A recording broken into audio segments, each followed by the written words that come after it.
All right, let's try this again. In accordance with the requirements of the open meeting law, please be advised that this meeting is being recorded and will be found at the Lunenburg Access YouTube channel after the meeting. To view remotely from a computer, use the link in the agenda. From the telephone, use the number in the agenda. The agenda lists all the topics which may be discussed at the meeting and are those reasonably anticipated by the chair. Votes may be taken as a result of these discussions. Not all items may in fact be discussed, and other items not listed may also be brought up for discussion to the extent permitted by open meeting law. All right. Anybody have any public comments while I go shut the door to my office?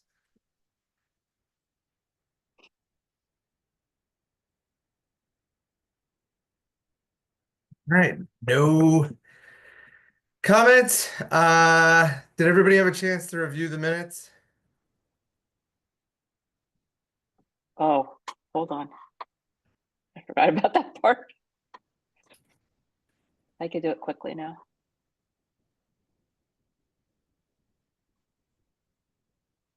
You want to do that at the end, Tony? I can quickly.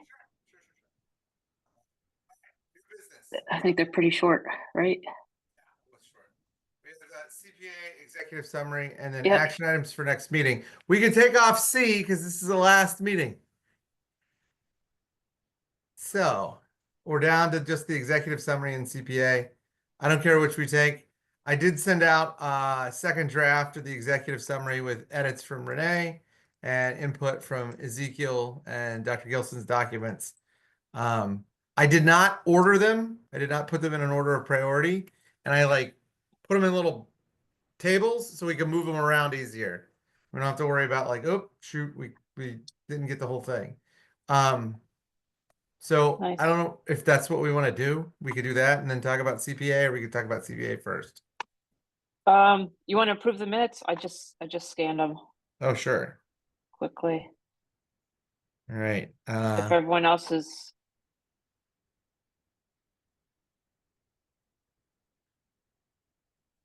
All set with the minutes.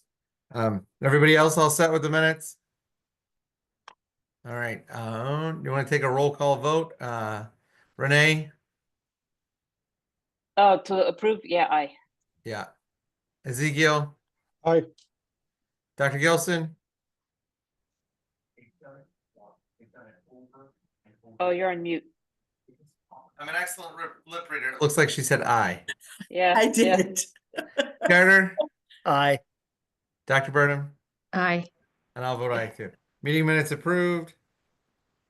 All right. So how do we want to tackle the two items that are left on the agenda now that we've determined there's no more meetings? How much of the CPA do we have to talk about? I don't know. I think we just put that on there because we weren't sure if we wanted to keep going. One thing that we had left open was whether or not we were able to reach the person from the Historical Society that sponsored it the last time. I did not do that. So I think I have a phone number. Okay. I got it from Ann Nelson, who got it from someone at the Historical Society, I think. But I haven't had a chance to contact her. I think the other thing was maybe the housing, which I don't have an answer for, but You know, yeah. that was of the three buckets, that's the one that I'm the least clear on. But in looking at some of the stuff that you pointed out on the website, doing research, a lot Yeah. of communities are stymied on the affordable housing Yeah. component. It seems like the Yeah. one that's most difficult for communities to come to consensus on. It's also the one where people save the money and let it build up and then do one big thing. So and probably put the least amount, the 10%, the required 10% into that bucket. yeah, that's I right. think, yeah. I wonder if that could in any way tie into the MBTA zoning down the road, if it could help, if anything comes of that. Or I like the rental assistance, but I don't know enough about it. And by enough, I mean anything. Carter, how does it typically work in other communities? It tends to be either some small amount towards the rental assistance program. That's not widespread, but it tends more to be grants to developers who are developing affordable housing. So in Templeton, which is the most recent project I've worked on, we have an old school that was put out for proposals. They're putting 12 units into the school and another 38 are being built on the adjoining properties. And the town is putting in 1.5, I believe it is, $1 million to help write the costs of the construction down. About 80% of those units will be affordable and 20% will be market rate.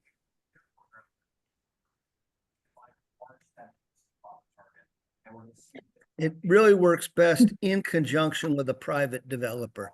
There's not a lot the town can do on its own.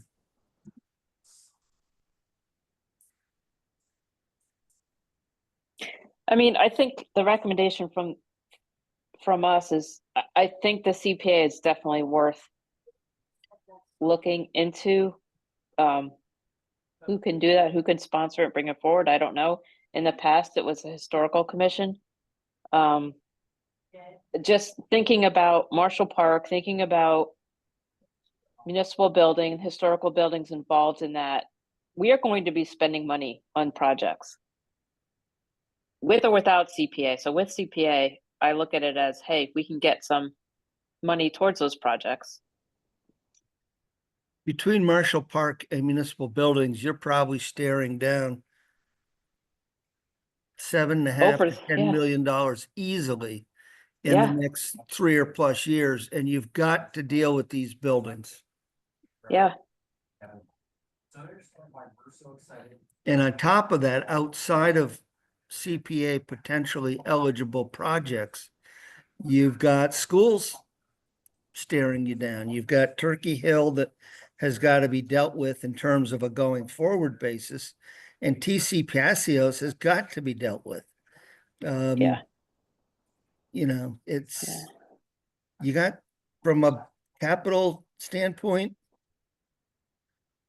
you got quite a bit on your plate that has, and I'm not saying needs to be addressed. I'm talking about approaching really almost catastrophic levels of impact upon the organization. If we interpret the cautious speech of all town managers, we're like in dire straits with these buildings. I probably say deep do, but okay. Yeah. Is it normal for municipalities of this size to have so many buildings that are like in need of dire upkeep? I think you just had a confluence of not dealing with the buildings, with TC Passios having had one vision for it that didn't quite work. And so now you've got Ritter and you got Town Hall piled on top of that. And you got Turkey Hill coming together all at the same time. And you got in Marshall Park coming together. You've got 5 projects that each one by itself is a major project. And what to do with Brooks House? Yep. And let's not forget, though they look in great shape from the outside, you're starting to reach, you know, what, 30 plus years on your public safety building? How old is that? I don't think it's that old yet. But they age a lot faster than people think. Yeah. For the Boy Scouts, at least the police side looked in really good shape. They did a lot. They do a lot to keep it clean. I mean, it was in even the cells where the kids really wanted to get locked in, and all the parents were like, "Hey, not bad." But you're reaching a point at which major systems will start to experience failure. Yeah. Yeah. Just out of curiosity, did the E911 update that impacted the schools also impact the town? I believe so, yes. I'll check with How? I thought that was all about the phone system in the school, right? For the schools, it definitely was. As an Yeah. example, for some of the 911 compliance laws, we would not have been compliant because the Turkey Hill Elementary did not have phones in each of the classrooms. Mhm. That's probably not as big a challenge on the town side, because if you have an office space or a desk, you likely have a phone right there. Mhm.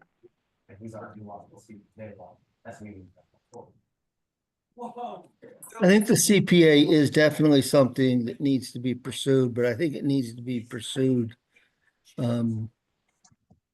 not with a single champion, if the historical commission pursued it last time, but as a joint initiative, and I think that it has to start with a real deep understanding of why it didn't get through either time. You look at Townsend and they did quite a bit of work. I mean, it's watered Mhm. down, which is okay, but it made it through. They really, it was only 1%. It had a deep set of exemptions on it. Mhm. And that's okay. The key thing was it made it through the hoops. Mhm. So I know the 2 times it came before the town, both times it was a 3% surcharge.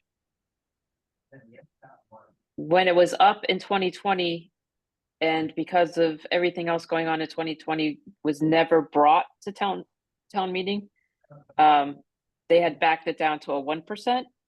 But I think the exemptions, the low income and we're giving the first 100,000 value, I think those were both in play. But yeah, I mean, it needs champions, and I don't know where we can find that. We can't even fill a personnel committee. I mean, the list of vacancies, volunteer vacancies, is embarrassingly long at the moment. But the open jobs are going down. I know. It's totally flipped. It has totally flipped in the past since the start of the year. I think that if we had we need somebody that has some construction and building acumen to explain why this would be helpful. Because I think if it's like the normal coalition of lefties, like people are gonna be like, I don't want to pay more money.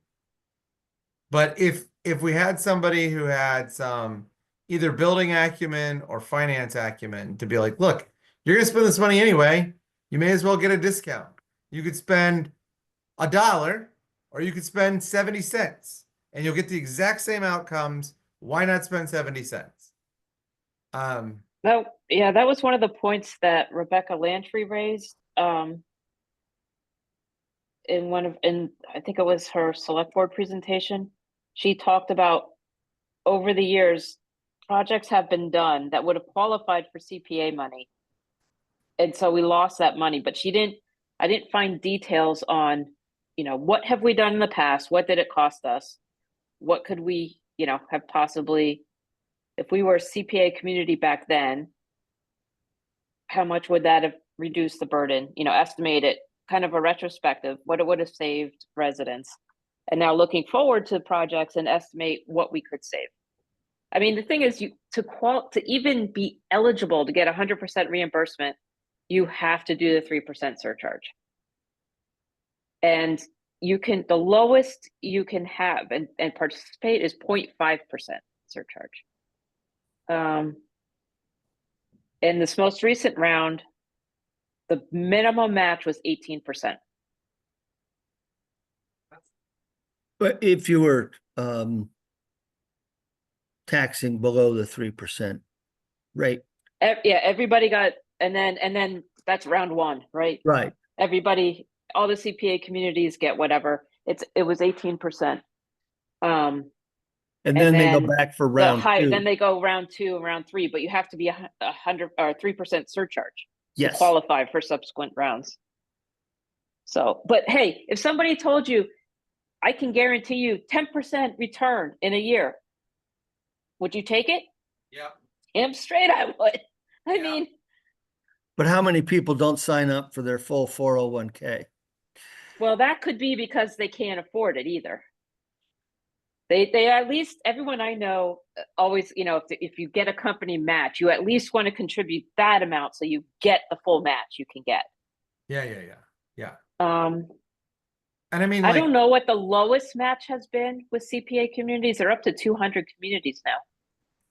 And that's why the match has gone down over time. Yeah, yeah.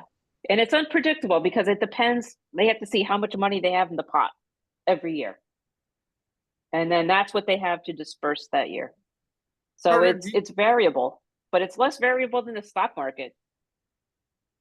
Carter, do you think that like one of the things that I always look for as a lawyer when I'm trying to like break up a statute or, you know, find some loophole is like, why is this law the way it is? And it seems to me that the state and the federal government permit municipalities to tax in one way and basically only one way. And in order to get people to do these things, Massachusetts state law has created an exception for municipalities to raise funds if they use them in these specific directed ways. And so like the CPA is really just a way of the state incentivizing municipalities to invest responsibly. It's not, it's like you have one tax lever unless you do these other things we want you to do. And if you don't do them, then you're stuck like we are right now with only one tax lever. I mean, is that a grossly simplified but correct way of viewing it, or is that wrong? The state is constantly under pressure to try to deliver additional money to cities and towns. Yeah. They have the same fiscal pressures upon them as we do, though they have many more avenues to Correct. pursue. So for three major areas, preservation of land, affordable housing, preservation of our historical assets, they determined they wanted to make that money available, and they tied it to the registry of deeds monies. The state itself does not put any money into this program. It all comes from the additional fees that you pay at the registry of deeds. How they came to determine on these specific programs, whether they decided, well, it's coming from deeds, it's coming from land, it's coming from housing, so maybe that's where we'll put our emphasis. I honestly don't know, because this, I mean, you know, the first couple of years this program was around, there were fewer than 25 communities that adopted it. It'd be I interesting mean- to see which of those communities still does it. All of them. That is a good point of reference. If all of the first communities to do it still do it, then it must be worthwhile. Like they would have gotten out.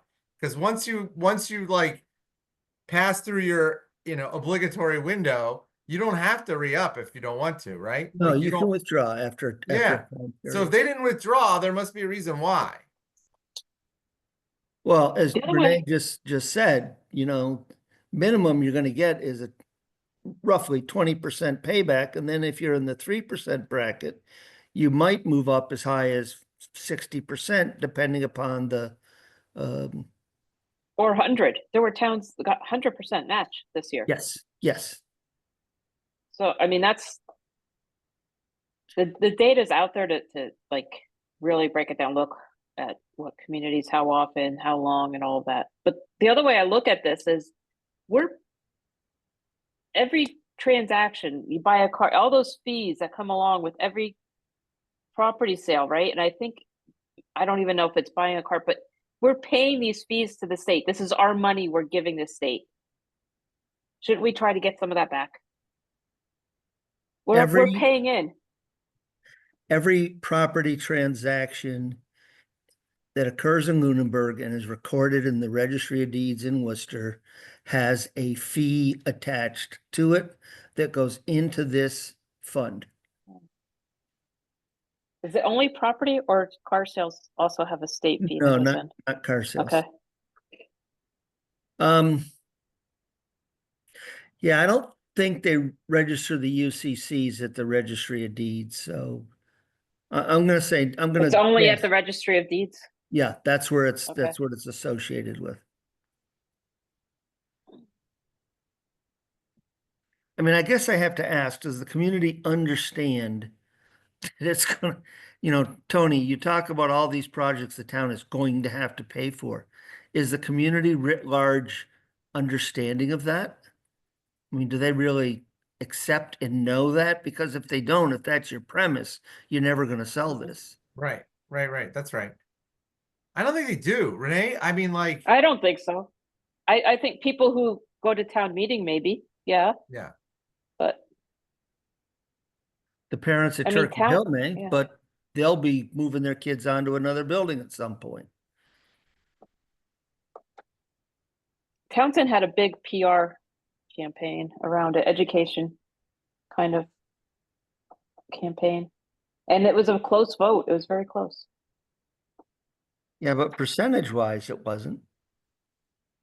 It's like like- 55% to 45%. It was like 500 votes or something, right? Was that right? I don't remember. Yeah. Well, it was defeated 60-40 both times. 2002 and 2007. can I ask a question? When it was defeated, is it like the normal group of lefties versus the normal group of conservatives? And it just broke down that way, and then there were people in the middle? I mean, I feel like we have to recognize that we are in a fundamentally different political era than we were even 10 years ago. And if we approach it from the perspective of orthodox leftist politics and orthodox right-wing politics, I think it's doomed to fail. Because like, we can call it a surcharge, but people are going to pay more money to the government, and everybody calls that a tax. So if we say, I view it as a savings account for the town, these Right. eligible projects. but like, the enemies of the CPA are going to be like, the town's raising our taxes. Or at the minimum, at just asking for more. Anytime you go and ask for more people, I mean, it's gonna happen. Yeah. But We're gonna come with a stormwater utility. Guess what? It's a rain tax. Yeah, right. The death tax. I think that the key is to explain, like what Carter just said, which is,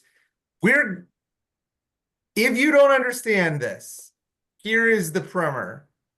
We have to upgrade these buildings and upgrade the park. They are not functioning. We have already planned on paying that amount of money.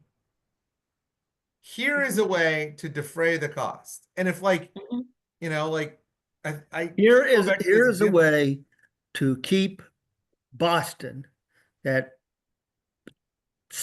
money sucking machine, from giving your money to Newton and Brookline and Concord and fill in the blanks.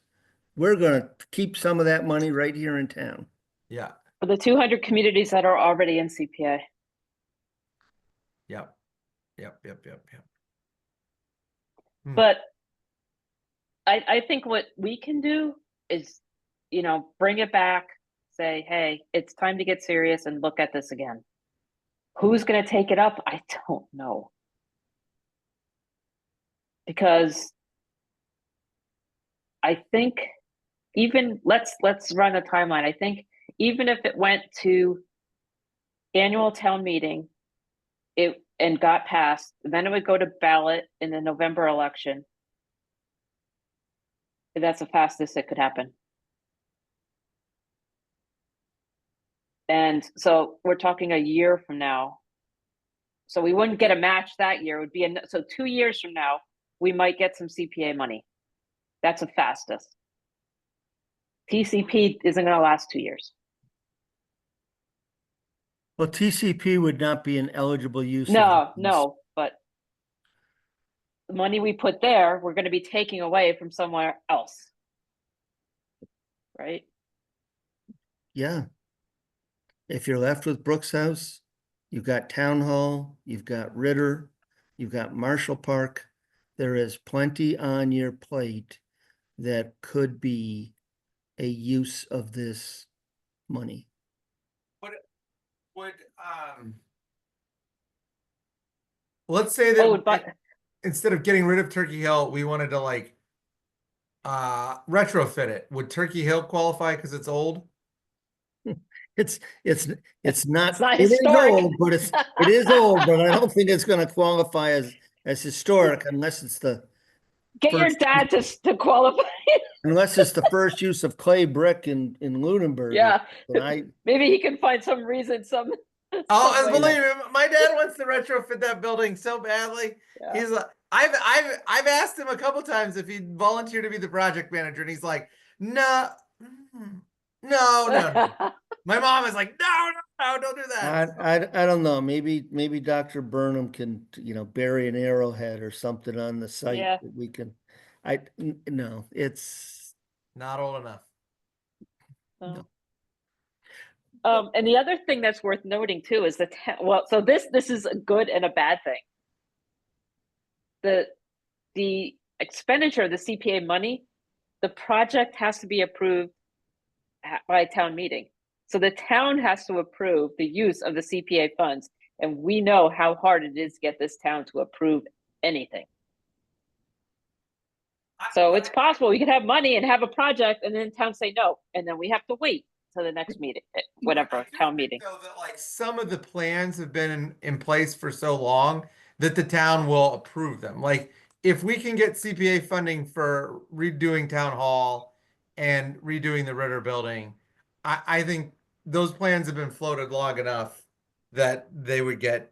I mean, they're going to happen. Like I said, gonna happen one way or the other. May as well get I some hope money so. back. the funny mean- thing is, Renee, I've found in my career that if I tell somebody you're gonna pay for a project with taxation, it's like, oh my God. But if you tell them you're taking it from a grant or from a reserve fund or from free cash or some other such source, it's, oh, okay, fine.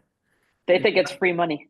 Uh, Yeah. Not all money is viewed equally by the taxpayer. Yeah, yeah. And there is no such thing as free money. But Ezzy, with CPA, I mean, we're not talking like it's not like, oh, the CPA money is going to fund the whole project. I mean, we're talking what, six figures at the most. Yeah, at least. Yeah. As these projections were $100,000 to $150,000. I mean, it's Yeah. not. For a year. Yeah. And that's assuming 100% match, is it? I think my numbers had it at 60. Not Yeah. at 100. Okay. With any exemptions or I don't know. I mean, They're more ballpark. yeah. Based on- I mean, based on it'll what I've help. seen from the website. Yeah. And Something many is towns better end than up nothing. accumulating it for a couple of years before they're able Yeah. to undertake any major project. There might be a small $20,000 here to the local land trust, 15,000 to the historical commission.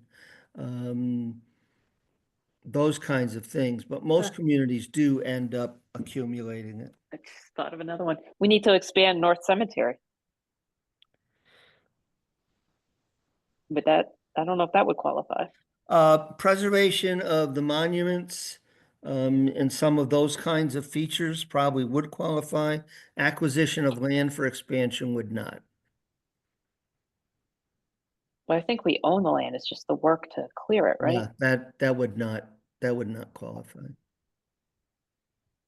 But once again, there's no shortage of projects. No, I'm more worried about the time than the lack of projects. I feel like because there are so few levers that we have, access to, we've got to figure out how to make this one work. I mean, we've only got two. I think the split tax rate is going to be hard to implement and incredibly hard to make fair. Whereas the CPA has enough exemptions that we could do the thing that Mr. Passio said at our very first meeting, which was figure out a way to do all of these things equitably. And the CPA, with the Yeah. major exemptions it allows for, does that. I don't think we get that anywhere else. I certainly don't think we get that much equity from the split tax rate. In fact, like if I was voting, I would probably not support a split tax rate because it paints with too broad a brush. Whereas the CPA is much more nuanced in its approach. Setting aside the goals that it has, I think the way in which the surcharge would be charged is more equitable. So like it is a very tempting thing for municipalities that have no levers. And at the same time, it is much more equitable than the one other lever we have, which is the split tax rate. And again, the town is in charge of deciding how that money is ultimately spent. Right. Right. I think it has to stay on our list of potentials that are submitted as part of this report.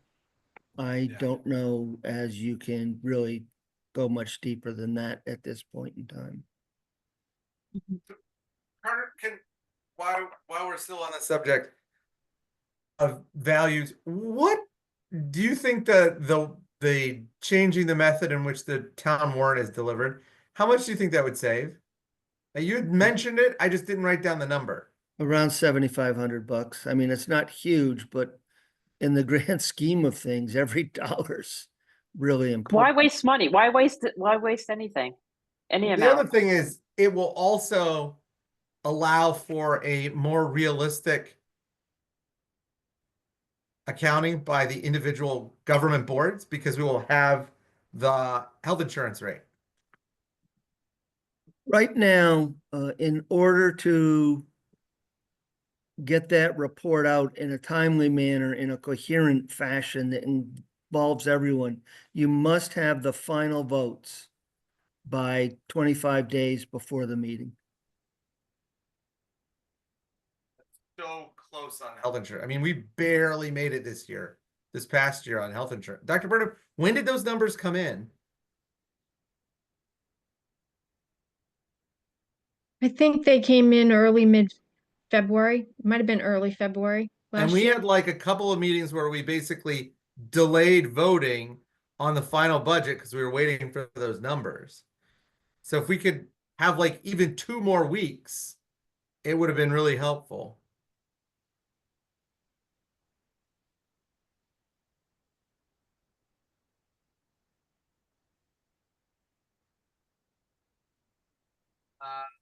Anybody else want to keep talking about the CPA? All right, let's move on to the next thing, which is the executive summary. So I sent it out this morning. I changed the format. I had uploaded and made all of Renee's changes to my terrible grammar. And I reorganized the recommendations and proposals.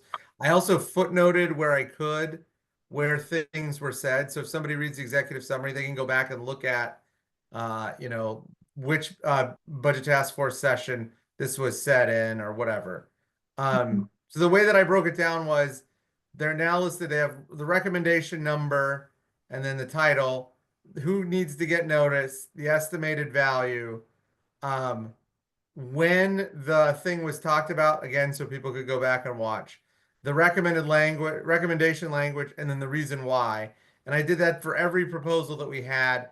Some of them I was not sure on the budget task force session.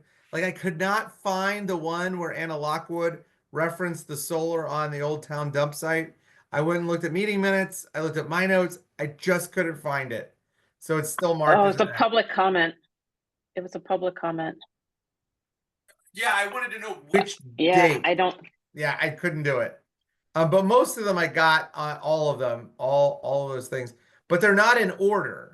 And so I thought it might be helpful for finance committee and for select board and anybody else who's looking at it, Mhm. for us to put them in order. The only two that I had in any order was number one, the targeted diagnostic audit, because I think we've all agreed that we need that. And number two, the investment consolidation and implement and prudent investor rule, because that's already been voted on by the town. So those are already set. We like, one is a consensus of this group, and then the other is an action item given to the town from town meeting. So it's like, those both have got to be on there. I didn't put any order beyond that. So like if anybody wants to shout out, like I think CPA should be number 3 because it's one of the very few things that we can do that would raise 6 figures. I mean, none of the other ones are Yeah. even close other than the grants for the HVAC system and the split tax rate. Yeah, and I think the CPA has a tighter timeline and it's more realistic than a split tax rate. Oh, yeah. I just can't imagine the split tax rate ever going. I mean, that just seems like too much. Well, you were able to see the chart at the most recent tax classification hearing when you, Mhm. even by moving it just, I think the first factor was 15%. You know, the residential rate went down by a few percentage points, under $100 on the sample property, if I remember right. And the spike, the increase on the commercial side really, really outweighed it. You just, Mhm. I do have a question for Izzy, if I might. Izzy, the prudent investment fund will work well with your trust funds and hopefully boost those a little bit. But have we in recent past looked at or taken out our entire cash flow portfolio to see what any banks might do for us, and, you know, similar to the Mass Municipal Depository Trust? That I do not know. I don't believe it's been done recently.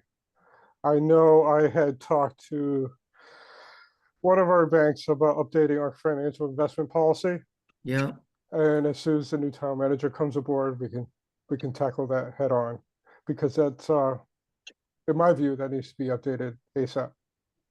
I agree with you. I think that I can't quantify it. And you always have to remember that, yes, when the interest rate goes up, sometimes your compensating balances and your bank fees go up also. But I think that is something the town really needs to look at. And I know nobody wants to hear it, but I've mentioned looking at the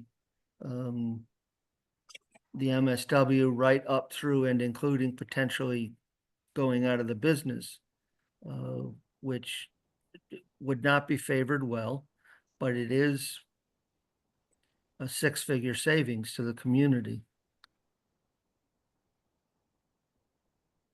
So what is that?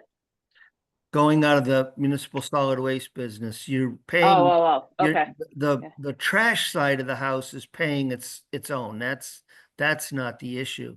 It's the subsidy on the recycling side of the house that's costing you bunnies. I can't remember exactly, but I think it's on the 150,000 and up side.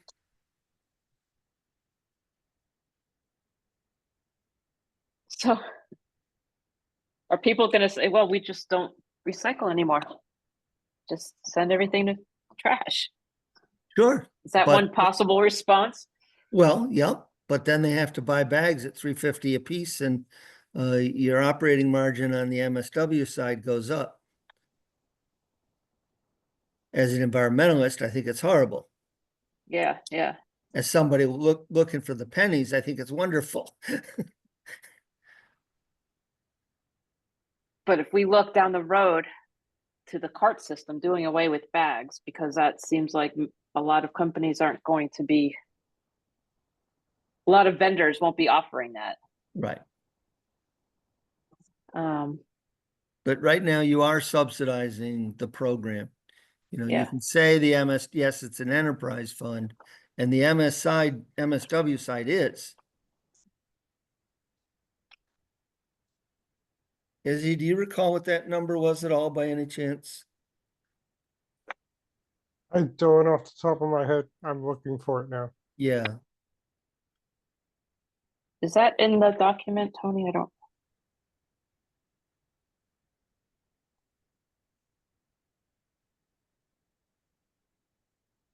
I don't think it is, right? I thought I saw it at one of the versions. Oh, here it is. Town trash and recycling programs. On page 12.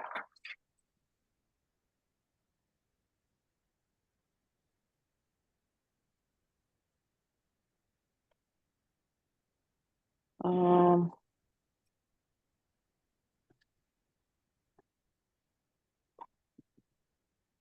so we're set on the 1 and 2 priorities, right? So would the trash be number 3? Oh, wait, I can't hear Tony.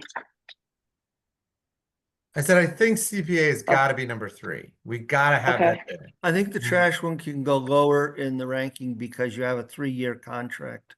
Oh, So yeah, you- yeah, yeah. You've got an 18-month window before you really have to get serious about Yeah, looking at that. But you know how slow things move?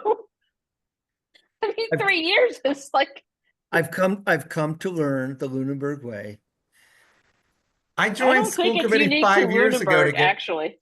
As air you know, I conditioned at struggle, LPS, and my son left before the air conditioner arrived. as you know, I struggle with that going slow approach. Well, I do too. I don't have the patience for, I find government very frustrating at times. So okay, so I had to print this out. So CPA is 3. Yeah.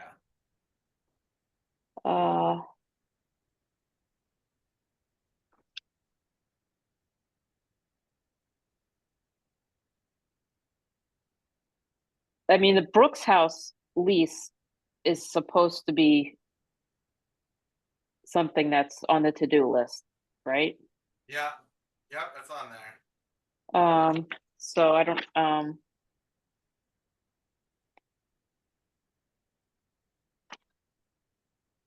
maybe the split tax rate is last. What do you think? Oh, split tax rate's got to be last. There's no way that's Yeah, gonna work. yeah. I don't know how many we have, but I'm just gonna put one. 16. Are there 16? That's good. We got a lot of recommendations, and some of these are just low hanging fruit. Yeah. I mean, some are easy. They're not, they're 4 or 5 digit potential savings, but hey. Izzy, from a timeline, where would you put this idea of looking? I guess the reason I'm asking is we just did this recently up here. And it'll probably increase our investment yield by 2.5 percentage points. Which when we float $30 million through, will probably be about 250,000 a year. What kind of timeline do you think the finance team could, as you say, someone's new town manager got to be there, get settled in, there's budget, there's town meeting, there's certainly plenty of irons in the fire. What might be a realistic priority? I think that would be an absolute priority. I want to say to target the FY26 budget timeline. Because it's probably one of the lowest cost things to look at, but with Yeah. a relatively high yield by comparison to the cost and time to look at it. Exactly, and it's the town had already voted for the prudent investment rule, so that obstacle is already out of the way. And you don't, I mean, one of the challenge I had up here was I have an in-town, local bank. You don't have that down there. I think aren't they all basically Fitchburg, Leominster, or larger banks? You don't have a small hometown bank there, do you? What's Main Street? World Mainstream Bank, but I'm not sure exactly where their home Yeah. office is. Some towns have a, I know. small local been to that they Baltimore. really sort of What have an bank you're talking affinity about? to. Nothing here is that small. Main Street Bank by the post office. Yeah, but I mean that compared to the bank Carter is referencing, Main Street Oh. Bank is like a titan.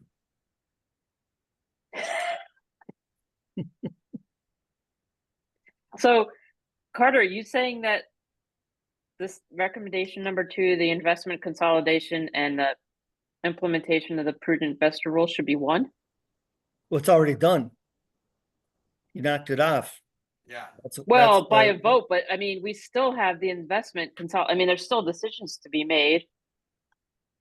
I would And view them separately because the prudent investor rule impacts only your trust funds. A new investment policy and potentially seeking quotes on banking services, completely separate. And that will take some putting together a package and getting banks to actually look on it. And I mean, it's close to being a bid, if you will.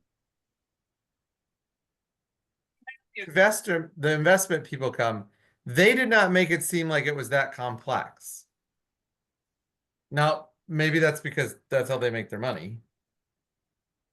They operate completely differently from the way the finance team has to operate. They're taking all your trust funds and they're investing them in one bulk and then apportioning it across the range of funds that you have. I don't know how many funds Izzy has, but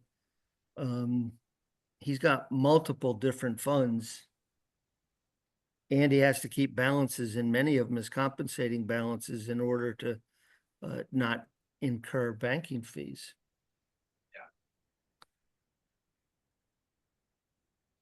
I don't mean to speak for you, Izzy. Please correct me here. he's No, nodding his head though. you're absolutely correct, Carter. In order to consolidate, we do absolutely have to go out to bid. I think at this point, having a single bank not only streamlines all the processes we had talked about previously within finance, but also we could probably maximize our return. And Yeah. potentially minimizes some of the accounting functions that have to be done. Exactly. There's no transfer Well, between banks. So what I'm hearing is we should break out this single, what's listed as recommendation number 2 into 2. Yeah, I got that. I've done it already. Okay, all right. I'm doing it Are live. you doing this live? Yeah, Are you sharing? Because I didn't. Okay, I printed out a hard copy. I can't update your No. hard copy. I thought you were that good, Tony. No, I didn't know you. So you're not sharing, right? Because No. I'm looking I at a different currently- screen. Okay. If you go to the link I sent you earlier this morning, though, you can see it'll update it live. Oh, okay. Okay. I thought it used to be Thursday night was must-see TV. Right. Carter, you said that the investment consolidation and it could, or the prudent investor rule could generate how much money? Then on the prudent investor, I think it could generate up to an additional percentage point on your return. Izzy, what do you think? I think in the recommendations I put in the dollar. I could be wrong. Yeah. You did. You broke them out, and you said the prudent investor rule would be between 15 and 25,000, Yeah. and the consolidation would be 5 to 10,000. Carter, you said 250,000. I feel like an auctioneer, but I like the higher number. Well, some of them I just pull out of my tailpipe, Tony. No, I'm telling you that we have about a $30 million up here that washes through with balances that approximate at any given point in time close to 10 million. And that the consolidation we were offered today, which uses a similar sweep account to what in Massachusetts would be the MMDT, Massachusetts Municipal Depository Trust, at this point in time would probably yield us an additional $250,000 on our 30 million. A year? Yes. We have got to do that. Nothing else is even close to that amount of money. You may not be able to. I mean, you're in a different state. You got different rules. I don't know how close to we run a larger fund balance up here. Whereas you keep yours, much of yours in stabilization and reserve funds that are over on the prudent investor. Here it's kept in real live cash. It's not segregated. So these numbers don't necessarily apply other than the example I'm giving you. But Absolutely, the potential is I there. do believe, in terms of the low hanging fruit, I do believe this is one of the potentially lower hanging fruit. Okay. So then we'll make that number 2. Implement Mhm. prudent investment rule. And number 3 will be investment consolidation. Well, maybe investment consolidation should be 2 It's or even 1.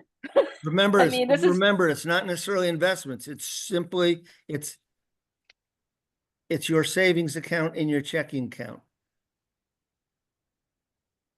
So what do we call it? As the account consolidation? Consolidating town funds.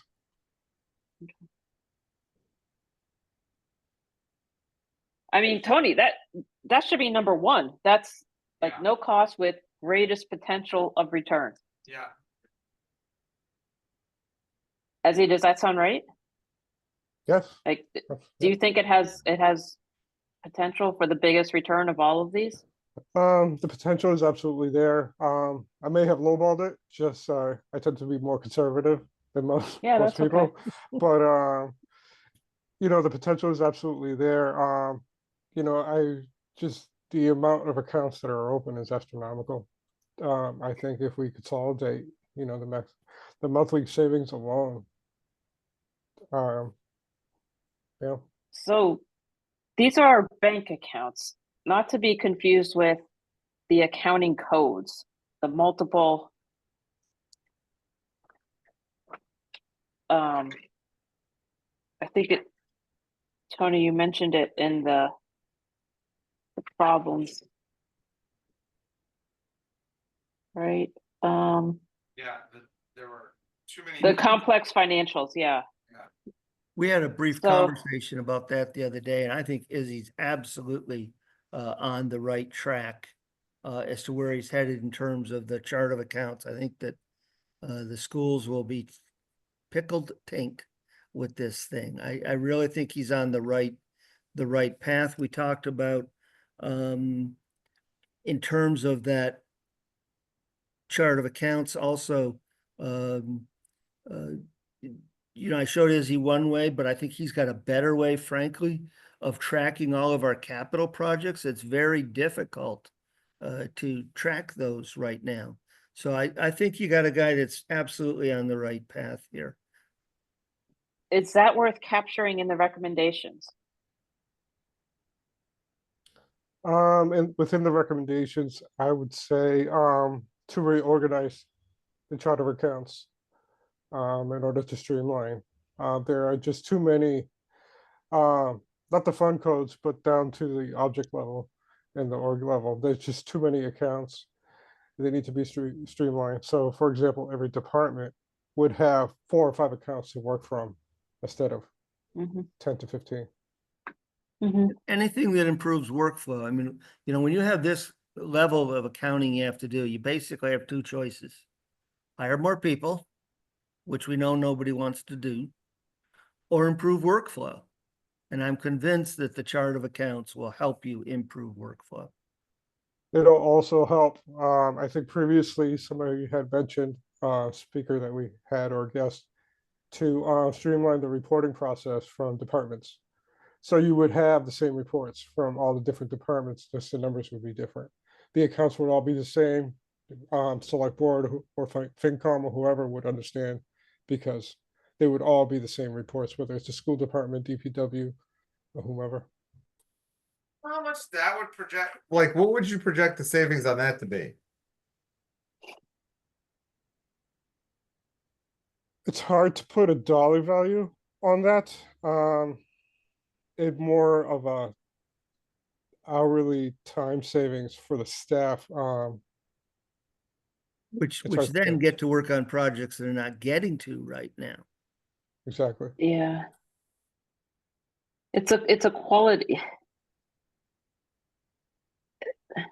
It's really hard, yeah, to put a dollar amount, but it's just best practice. I mean, it's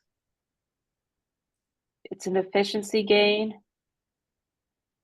standardization, better understanding. It helps with if we have turnover of staff. I mean, I can imagine all kinds of those kinds of benefits that are you can't quantitate with a dollar amount.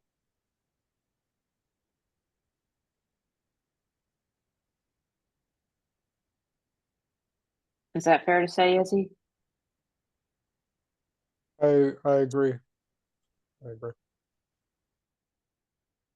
You'd spend more money on trying to figure it out with a time study than it's worth.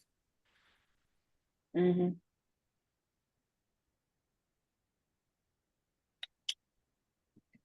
So, what do we call that? I should look. Standardize and improve workflow for town finances. And then the recommendation language is implement standardized department reporting and consolidate town chart of accounts. Sounds perfect to me.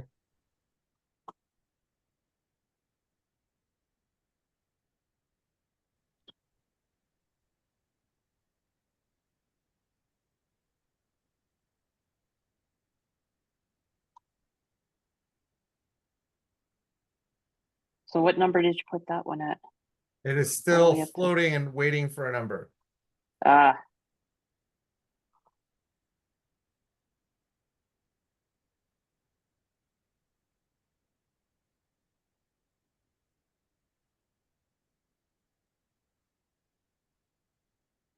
that again is no cost. I mean, Yeah. it's time, right, and Yeah. effort, but not a dollar amount cost. Yeah. It does take time to put it all together Mhm. and, Yeah, I don't want to minimize that, but I mean, as far Izzy's- as like, we don't have to open the checkbook.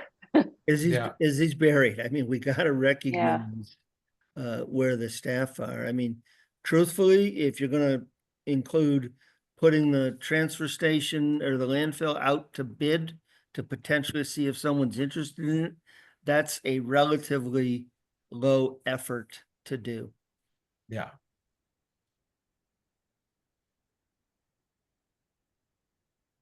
All right, so we have in order, we have consolidate town accounts. 2 is targeted diagnostic. 3 is implement prudent investor rule. 4 is review viability of CPA. And then the only other one we have a consensus on is putting the split tax rate last. One of the ones that Izzy pointed out as being a pretty substantial savings is the green grants for the HVACs. Mhm. Dr. Burnham, can you talk a little bit about what happened for the phase 1? Like we've submitted the money for the grant. Have we been approved? No, so we submitted for phase 2 of our project, which we know we won't have fully funded if we are awarded the grant. But we won't know until spring.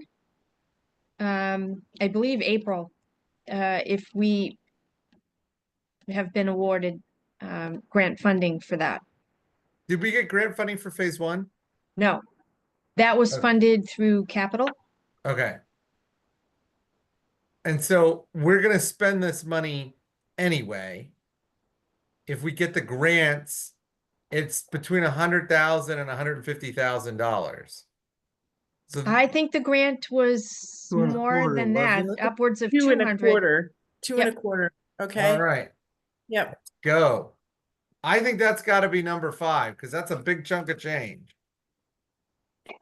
You know, some of these things are different. They're a one-time cost savings, right? They save Right. for a one-time project, and others like prudent, they're more ongoing kind of Yeah, let me savings. indicate. So Let me indicate that. Well, relative to like a the solar. relative to the Green Communities grant, that could potentially be multiple cycles going years forward that could help us get these projects fully completed in multiple phases over years without the town having to put capital money into any of the projects. Dr. Gilson, is that fair to say? Yes, and I think what's critical was we're not eligible for phase one for grants because we had designed that project just for air conditioning.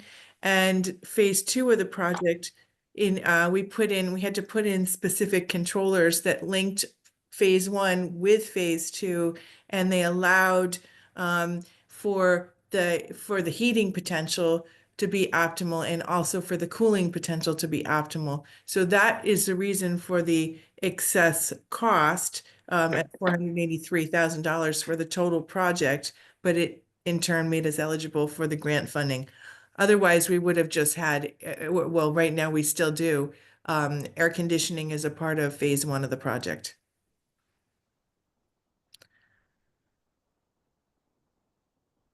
I mean, the units are there, the heating can be utilized. It's just not tied into the system in an energy efficient cost savings Way. way. Correct. But it will be when we initiate phase two. I'm noting all of these as not recurring or non-recurring. And there's savings as opposed to Yeah. increased revenue. Yeah. So it's either recurring or non-recurring, and then revenue or savings. Mhm.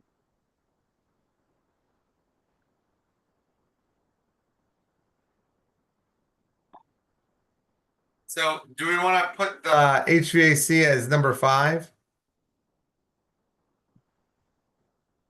Because if we get 3 of those, that's $750,000 in savings. We currently have plans for 2 more phases at LPS and 1 phase at Turkey Hill, which would be a total of $750,000 in savings. And since we're doing it anyway, like whether or not Mhm. we make the recommendation, the school district It's is going to right. apply. So Right. Yeah, it's going forward. It's already in Yeah. progress, right? yeah. Like planned.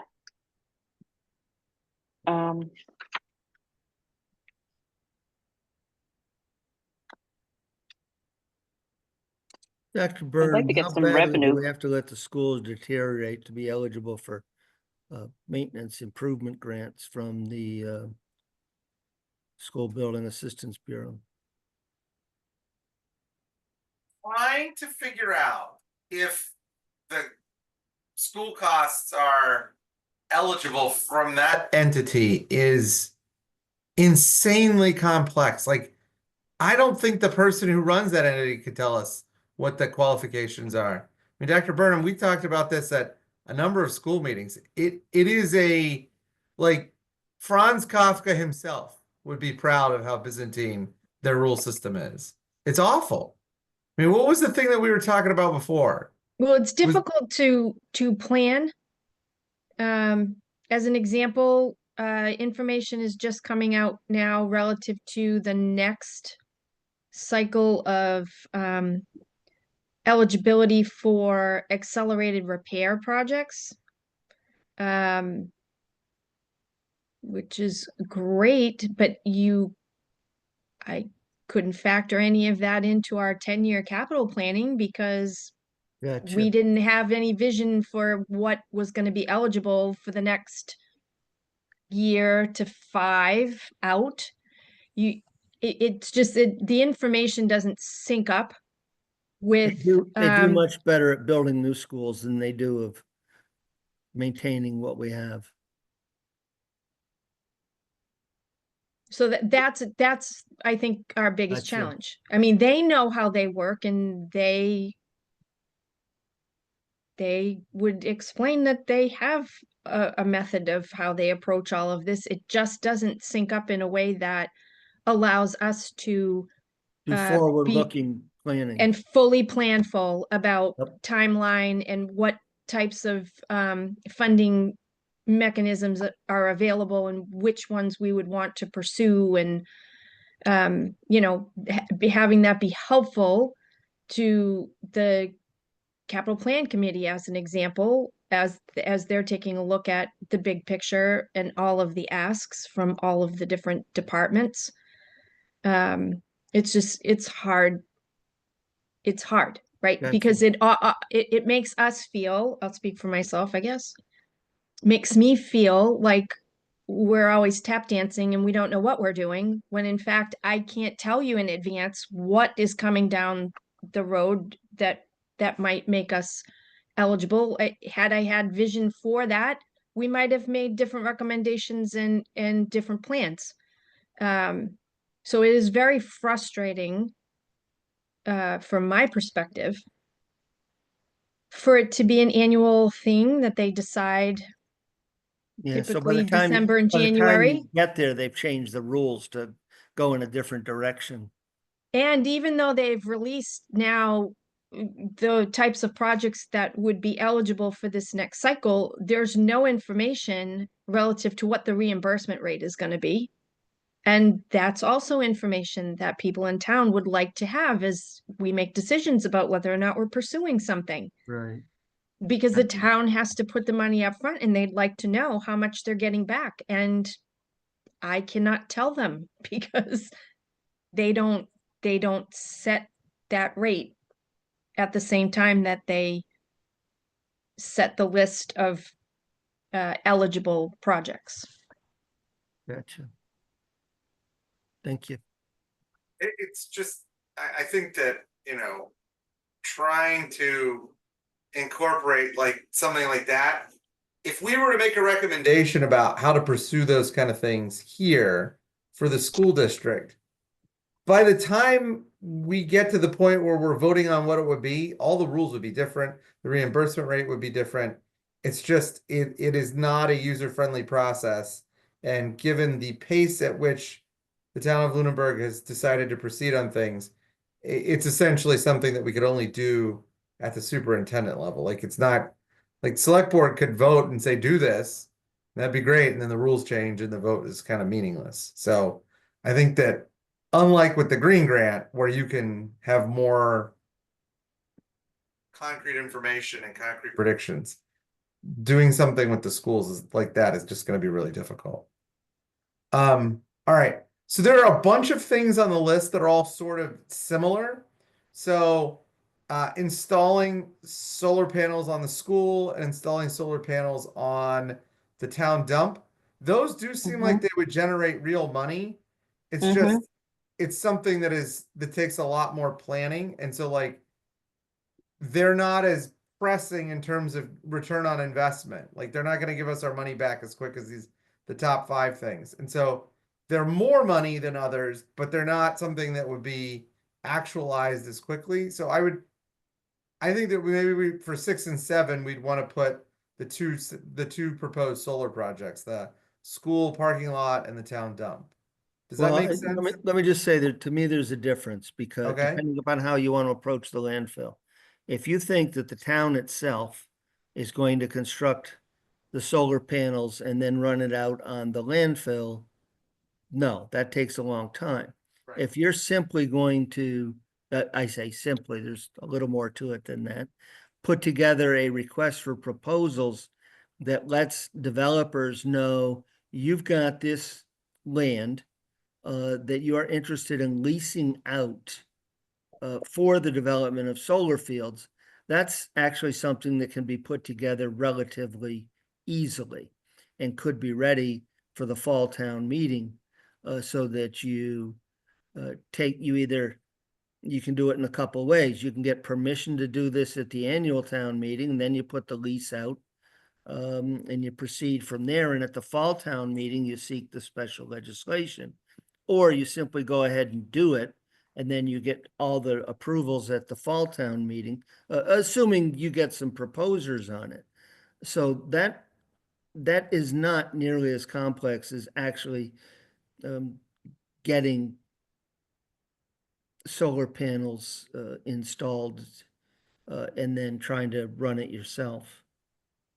So I'm not sure which direction you've gone in, and truthfully, keeping track of how much monies you should get off those panels, man, that's proving to be an accounting issue by itself, because you get credits, you don't get real cash, and you don't get cash credits knocked off your bill. Something's wrong. I'm seeing myself and the school superintendent agree on way too many things. Not the way it normally runs on the two sides of the house. Welcome to Lunenburg. So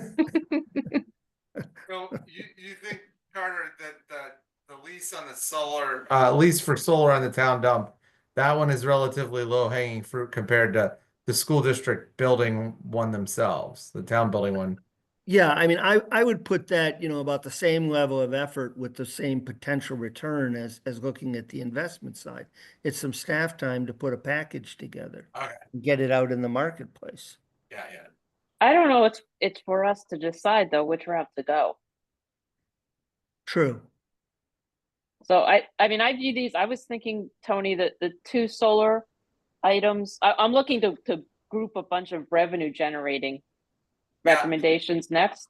So the two solar panels, the Brooks House and the Chapter 90 roads, those four. Yeah.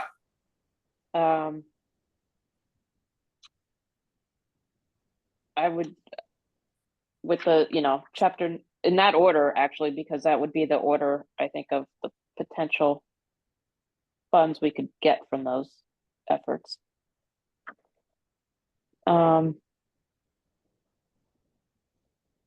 And then I actually I had marked the consolidation of town and school snow removal and ground maintenance as second to last. Oh, I was not sure if we had actually decided that. I had that put That's down as that's my something. ranking, Oh, okay.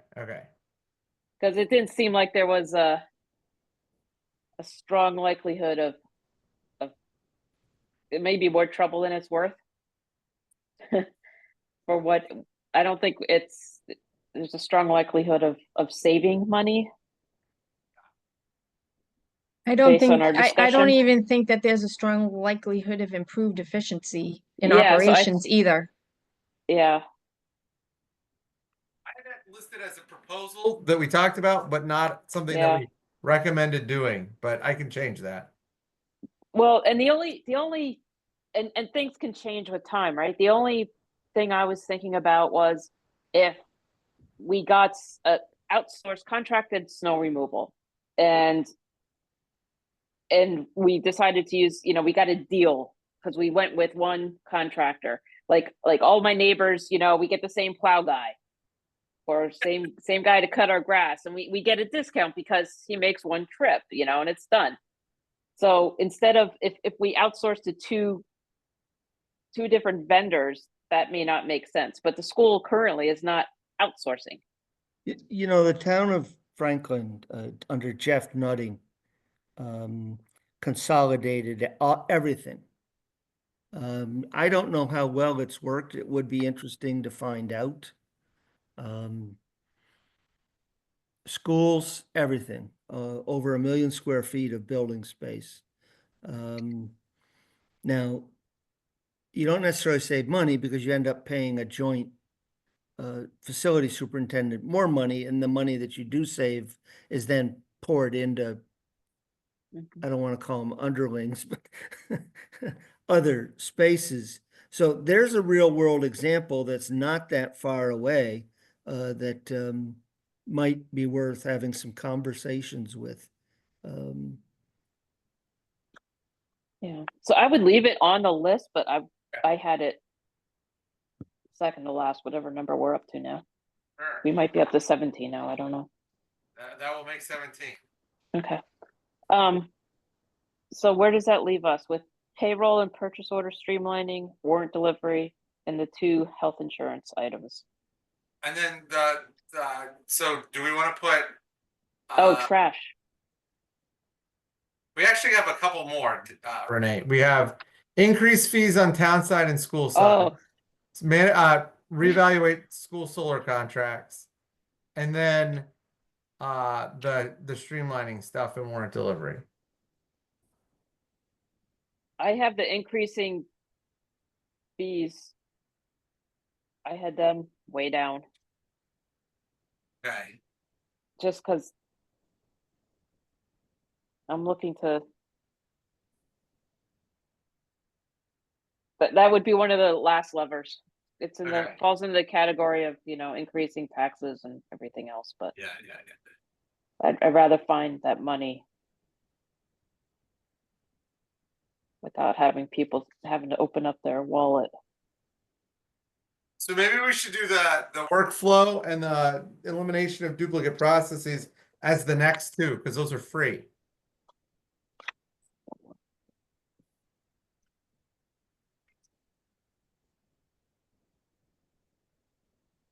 Is that, the workflow is the payroll and PO streamlining? Yes.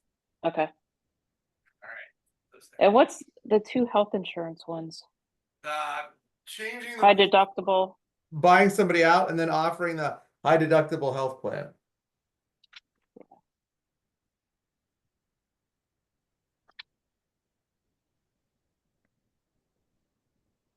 Oh, those you might want to, the high deductible, that's governed by the PEC, right? Yeah. So there's another abbreviation for you to add Sounds good. to the list. Would they the also, PEC stand for? Public something employee? Employee Committee, I believe. I guess the first two. I did not know the last one. Yeah. Are they also involved in the health insurance buyouts? Yes. Okay. Do you want to put those as 10 and 11, the two healthcare ones? I think so.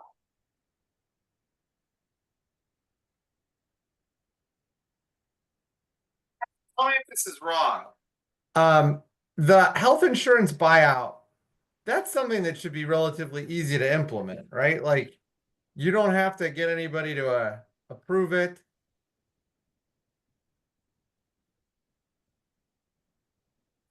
I Is that true? haven't seen it referenced in any of the CBAs.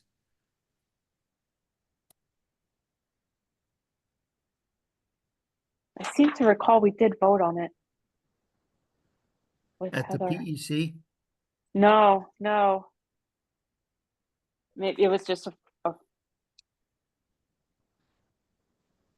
maybe a vote at select board. Maybe it wasn't required, but saying is it's always good to have a vote, even for a recommendation. The thing about the buyout is it just strikes me as like, this is just math, right? Like somebody can sit down and say, what incentives do we need to have to buy somebody out and have it still make financial sense? Like there's like a, unlike with a lot of these, there's like a number. You could just sit down and do math and say, if we offer a buyout of X, we're going to get this many people. It's going to save this amount of money.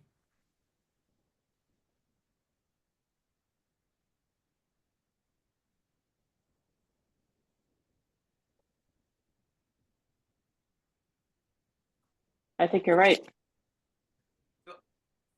Is it easy? I mean, it sounds easy for us on a committee to say this, but Ezekiel, is it easy for us to say, make this happen? Like, is it that easy or is it going to be more complex? I believe as long as the PEC is on board, I don't see why there would be an issue, but I think the collective bargaining units may need to weigh in and not necessarily approve. I'm not sure, to be honest. Yeah, that's why I had consult town employees, so that would Yeah. work. I think the stumbling block to start with is a philosophical one. How do you opt out of a plan if you were never in it? There's a belief that in many communities, I haven't looked at all of them, certainly by any stretch of the imagination. But there is a belief that people should pick a plan when they join up with you. Otherwise, you're simply giving people who have access to insurance other ways a pay raise. Right, but I mean, I think that this is so common in the private sector that like everybody kind of understands that it's not an opt-out, it's a bribe, right? Like we are bribing people not to use our Mhm. insurance. Yeah. I was like, okay, I don't care if it's a bribe, as long as it saves money and everybody still gets health insurance. I don't know. I don't know any private employer that doesn't try to disincentivize people from using their health care. So I think that like sticking to the rules as they were, it's clearly not enough. And even if we adjust the job, if we just change the amount, that will be a plan that will save us some money. But I do think that we should just be upfront with people and be like, this is a bribe not to use our insurance. If you can get insurance elsewhere, here's some money. Thanks a lot. You know, like if you But- need somebody with like a really thick Italian accent to say it's a bribe, I'm happy to say it's a bribe. But for everyone that opts out, there's probably, another family where the town's insurance is better than the spouse's, so they become a +1. Right. No one's going to take the bribe to take a lesser health insurance plan. Sure. unless they're really willing to roll the dice. The quality of the health plans that you offer and the relatively low contribution rate that you ask for is, I believe, a factor in your competitive package. Mhm. I think that benefit is becoming more and more valued in the private sector everywhere than it was, when I entered the workforce, for sure. A lot of changes in the last 5 years. Oh yeah, it's only been 5. Of course, yeah, when you're 20s and 30s, you think you're going to live forever and you don't worry so much about health insurance. Did we get all of them, Tony? I'm going to go back here. There's a couple more that we got to rank. So after the health insurance stuff, I have the freebies, the improved workflow and reduce duplicative work. Because those are just basically like, free, entirely free. Mm-hmm. And then we have like this scrum of weird stuff. The 2 increasing of fees, consolidation of school solar contracts, the solar on school lot, and then the warrant delivery thing with trash following at the end. Oh, okay. Wait, I thought the solar on school lot was going in with the solar on the landfill. Carter said that they were different. I mean, they're different, but I mean, like, sequential, back to back. Do you think, Carter and Ezekiel, do you think it's fair to put them there? It sounded like from what Carter was saying, us building them is way more difficult. Well, I think it's a different set of challenges. I don't know. Dr. Burnham, do you know how those were installed on your buildings now? So, from what we can gather, there was an installation of one on one building that's contracted with one vendor, who was actually bought out by another vendor. And then the panels that were on a different building are through a different vendor with a contract. The contract terms, we're still trying to nail down. One of them was a 20-year contract, I believe. But to your point earlier, it's all in net metering credits. And these credits aren't just, oh, here to the Lunenburg Public Schools is a whole bunch of net metering credits. Apply them as you see fit. They're very specific to where they're applied, which is not necessarily always the most beneficial. we might be sitting on a pile of net metering credits for one building while we have bills that we can't apply any of that to for a different building. So we're actually taking a closer look at the original contract because we're coming near the end of the term and we have to make some decisions about moving forward relative to whether or not we purchase the panels, which I don't think that that's, I mean, I could be wrong. Somebody might have a different opinion and convince me otherwise, but I'm not sure that that's the best way forward because then we have to maintain them. And when their useful life is done, we will have to dispose of them.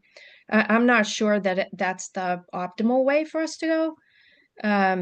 But we may be able to re-engage in shorter term contracts with the company that we're currently contracted with to continue to generate some net metering credits on that. So as I think about, you know, what the benefit might be to having us construct canopies over the parking lots, I mean, I guess it's all in the way that you structure the contract as to how, where, and when that benefits the operational costs of the entire district.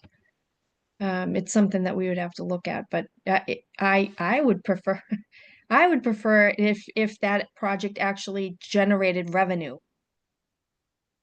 Mhm.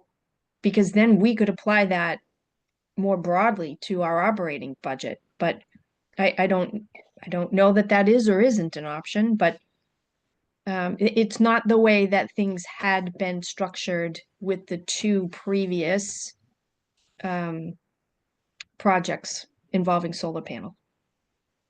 I mean, we've had George Woodbury working on this for close to 4 months now. I mean, he's not full-time, but getting it all sorted out is messy. Ideally, if you could get somebody to lease the land and pay you some factor of whatever amount of electricity they're selling, and I don't know that you can. It's neat, it's clean. Here's your, you know, check for $1,200 for last month, and we sold a bajillion kilowatts at a tenth of a Mhm. penny per bajillion, and here's your check. You know, Right, and then you can decide where to best Yes. apply that money. yes, if you could find somebody to do that, and I'm not a solar expert by any means. But if you could find somebody who would engage with you that way, the administration of it is relatively self-policing. You get the check, it goes into your revenue accounts. And now, just like we add up what we're gonna get from ambulance fees, cell tower rentals, everything else, it becomes a revenue stream. And ideally, that's what I would prefer to see for the school side too, if we had another project. I just don't know that that's feasible. I'd be kidding if I told you I knew for certain it was. I just think it's worth the try. I think it's within our skill set. Frankly, the net metering approach is beyond my skill set. And honestly, from what we've seen so far, it hasn't been the optimal benefit to Yeah. the school department. Neither side of the town, neither Mhm. side of the house, I don't think has received the benefits that were anticipated.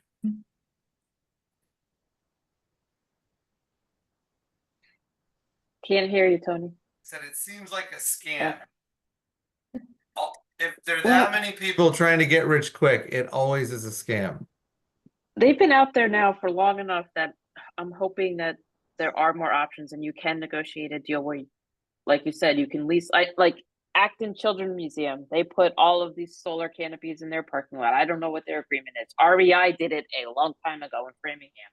Yeah. But I was working under the assumption that that's the type of agreement we'd be looking for, a revenue generating setup. I would agree. That's- If we could do something like that, I think that that's definitely worth looking at. That's why I had it prioritized, both of them, the town dump and the school parking lot. Sequential. So that has been changed. So there are 1, 2, 3, 4 things left unranked, and they are the 2 fee increases for town and school side, the warrant delivery, and then the town trash and review of town trash and recycling. My personal opinion is that the review of the fee schedules has to happen every single year. You should set up a schedule. Maybe one year it's the school department, the next year it's public safety, the next year it's building permits. They need to be put on a schedule and codified so that when the budget guidance goes out, the town manager saying it, and don't forget, this is the year that you are due to deliver your revenue survey and your proposals. Otherwise, they get thrown off to the side because there's so many other things. And Renee, do you recall how long it was Chief Sullivan had said since they looked at the ambulance fees? It was a long time. And same thing when Brian Gingras brought the building permit and license fees. It had been quite a few years. So I read this, increase town fees and create. I think that increased town fees. I read it's more driven by the review process and whether I would say review town fees. Yeah. If an increase is valid at that time, then so be it. But I don't, Tony, maybe we take the increased town fees out and just review them, which kind of implies, they'll be increased as needed. I think the I don't know key for the review, like when we look at things on our side, it's to make sure that we're not losing, right? Like it's not costing us more to operate with a facility rental, let's say. We don't want to be renting the facility and incurring the cost Yeah, to you don't our wanna lose money. budget, Yeah. right? For the renter. Like we've got to make sure that we're at least covering our costs Yeah. with what we charge for the rental of the facility. So So it that the sounds like school department budget isn't subsidizing, outside users of the facility to, come in and get a really good deal. yeah. Can we get more kids on the bus if you put a toll booth up in the morning and in the evening? You weren't here when this happened, but I'm just telling you right now, do not mess with the buses. It was a disaster. It was a 2 complete years. debacle. I'm just talking about getting the kids onto the buses. The challenge Even is it that would has cost been a us more in disaster. busing. We had plans for all sorts of craziness, like police escorts during busing. So like, Tony- no. Tony, We're not that reminds messing me. with busing. Did your little poison pill bill, is that the one that's being, I think so. okay, nice knowing you. Yeah. I have like 45 bus drivers with those big T-handled nut wrenches in my driveway next week or something. I'm like, Well, okay. we'll find out soon enough if all that chatter has had any impact because we put the transportation bid out. We'll see if we get more than one bid. Okay. My money's on no. We're getting one bid. Yeah, First until, student. unless, if that bill passes, then yes, but, so could we combine the review of both the town and school fees into a single recommendation? Or do you think it makes sense to keep them separate? The only reason I kept them separate is because the amount of funds that would be generated by the different fees is substantial. So like the town fees would make substantially more money. If they were increased. Yeah, so like mushing them together would create a difficulty on the part of the reader figuring out how much they're worth. So like the town one is obviously worth more, but it's a lower percentage increase than the school one. The other thing is in the school one, the policy subcommittee always ties fees to the students what's it called? The lunch pot, the free lunch status. Oh, The town yeah. doesn't have anything like that, so it would Okay. be difficult to merge them without it having it be much more complicated than it is. So the last ones that we have unranked are the warrant and the trash. I feel like we need to squeeze the trash in somewhere Higher. higher. Yeah. I don't know where.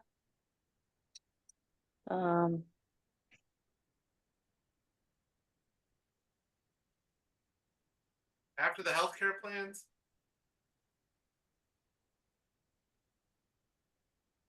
Uh,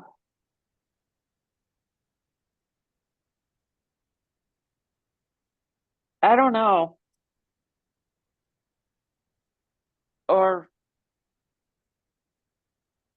before or after healthcare plans, I don't know.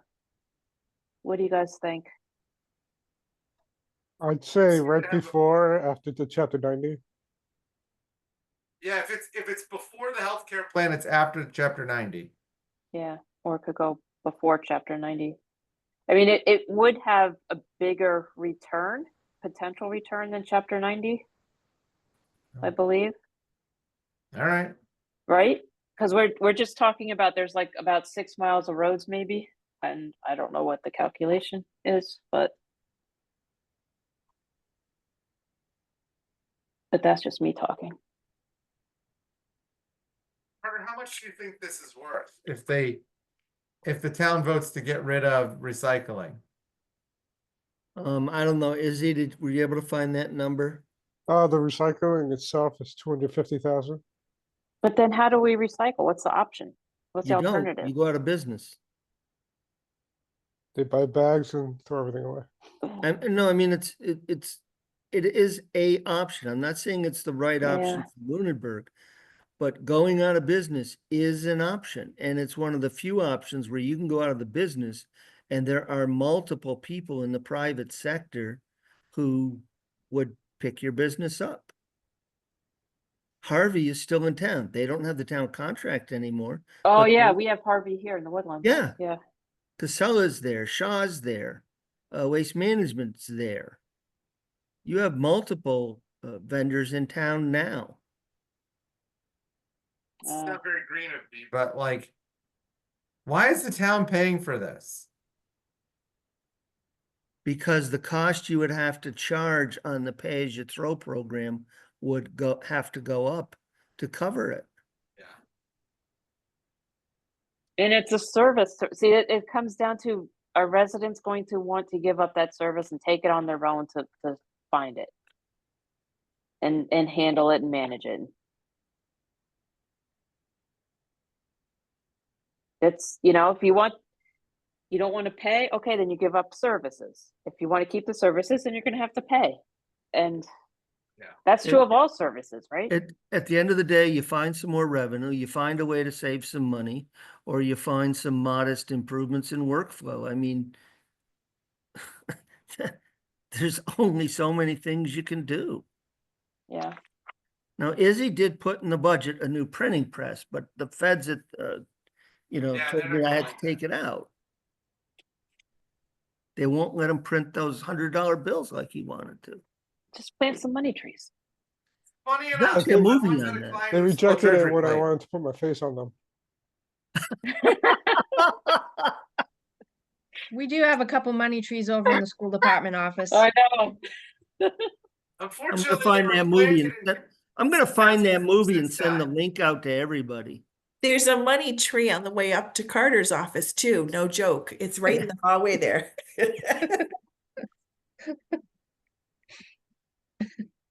So Let me know when they bloom. I put the consolidation of town and snow and school snow removal. I put that below the split tax rate for recommendation number 21. Maybe put it above the split tax rate. Okay. The I money, think split tax rate is dead last. it's, I'll send this link out to everybody, but it's a 1950. I'm almost embarrassed that I can remember this. It's a 1952 film. I did not see it in its original viewing in the theaters, however. It grows on trees. Okay.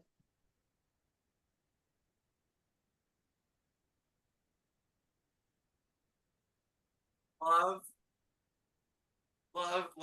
if there was a money tree. But I can tell you from personal experience from my client who had a treasury plate that he stole and then kept in his trunk of his car, and he parked illegally at a outlet mall. He got caught because he parked in a handicap spot. That treasury plate Oh. would have printed all the money he needed, and he got caught by parking in the handicap spot. I was just like, oh, this is the worst. What do you need to buy stuff at the outlet mall if you have a treasury plate? Go to town. It was a very hard thing to explain to the judge. Was the charge criminal stupidity? The charge was counterfeit production of U.S. currency, which carries like a gigantic mandatory minimum. He was in big trouble. I was like, it could not have been worth it to get your cheaper than average Saks Fifth Avenue purse. You could have probably just made it up some other way. And to save about 20 feet in walking from a legal parking spot. Unbelievable. I was just like, oh, geez, we're doomed. That's karma. Yeah, it was pretty crazy. I have 22 recommendations, and it ends with the split tax rate. I'm going to go through real quick and do the order. So we have consolidated town accounts, targeted diagnostic audit, which is a cost, implement prudent investor rule.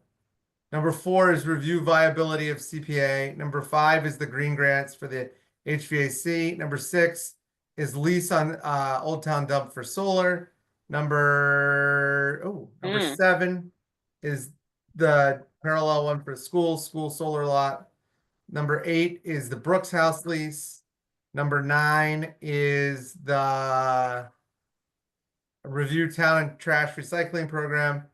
Number 10 is the Chapter 90 funding. Number 11 is the high deductible healthcare plan. Number 12 is the health insurance buyouts. Number 13 is the payroll and purchase order streamlining. Number 15 is the standardized workflow and improve town efficiencies. Number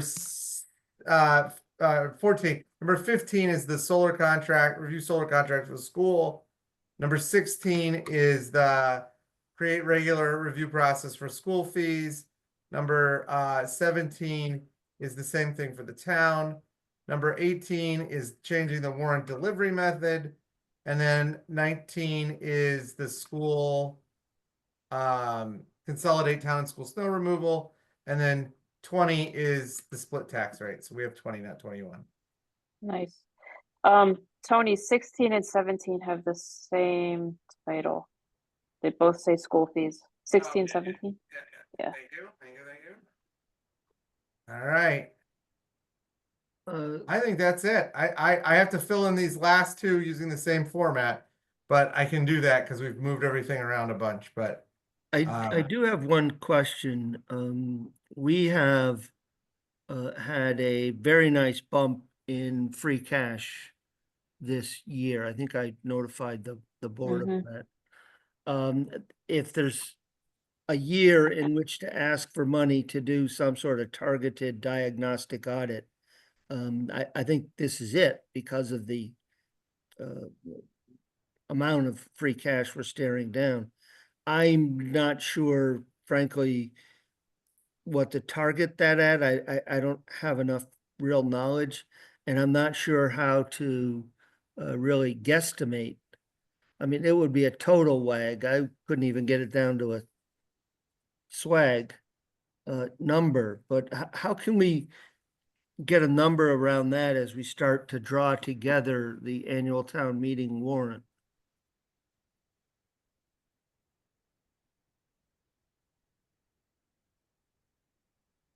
Is he any idea?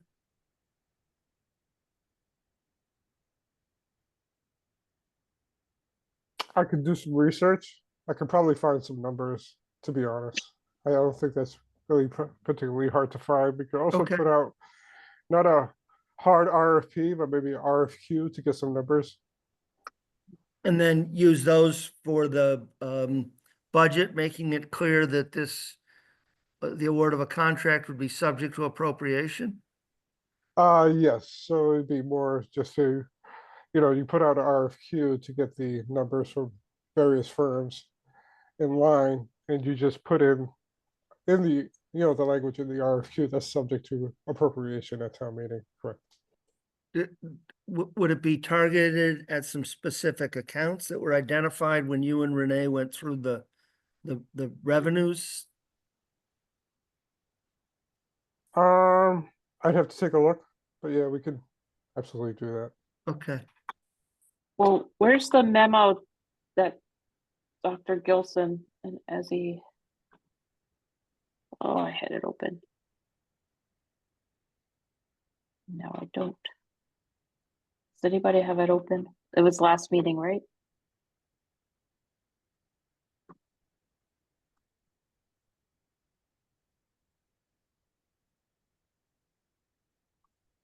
Here.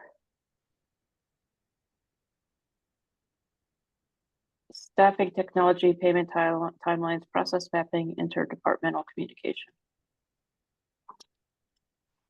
Right, were those the target areas for the audit? Yes.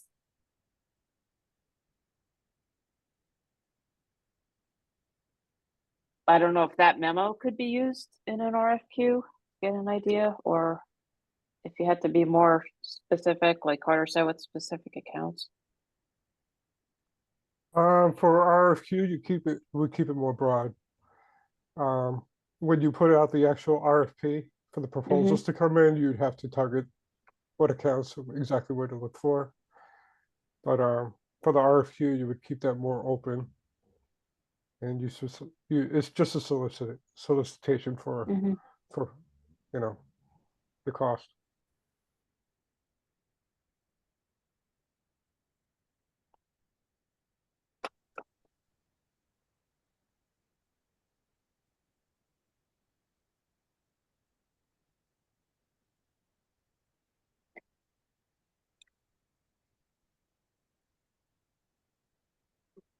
All the budget task force documents going to live once we're finished using them? Are we gonna host them somewhere? Shouldn't they be on the website somewhere? Yeah. All of them? Well, not all of I them. mean, the but minutes are, but like, for Yeah. example, the recommendations, yeah, I think should be out there. I agree. And that's why I made a big slide deck pulling out the various data that was kind of behind all these recommendations, because I think someone like Chris Menard might, and Jay, who's on now, they might want to look into the data behind the recommendations a little bit. I think something like that could go on the website. We could Okay. also post something like that on along with the minutes too, I suppose. We could also post that on our district website.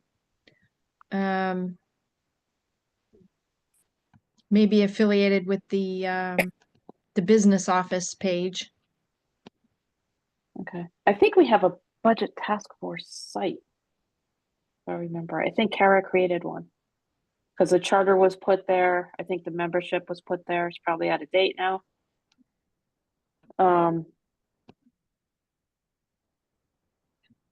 But yeah, It's I our, don't- we have a webpage yeah, on the boards and commissions. yeah. Yeah. So we could link it there.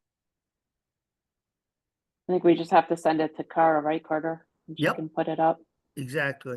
But I don't want to send those slides out till you guys have, because I tried to bullet some summary points. And I saw, Dr. Gilson, I saw you added some, right? Or Dr. Byrne, I don't know, one of you, both of you.